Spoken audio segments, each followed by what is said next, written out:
এই তোর ব্যাপারটা কি বলতো? এবার কি মান সম্মান সব বেচে খাবি তুই?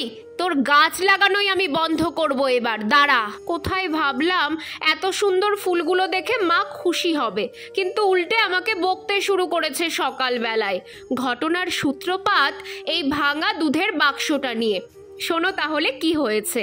কদিন আগে দেখছি আমার পাশের বাড়ির বৌদি এক ভাঙাচুরাওয়ালার কাছে এই ভাগীরথী দুধের কন্টেনারটাকে বেচে দিচ্ছে। তা দেখে আমি কি থাকতে পারি বলো তো? বৌদিকে আমার ঘরের জানালা দিয়ে বললাম, বৌদি এই কন্টেনারটা আমাকে দেবে, আমি গাছ লাগাবো। ব্যাস, বৌদি তো কিছু না বলেই দিয়ে দিল, কিন্তু মা এখনো থামেনি, রোজ বকা খাচ্ছি।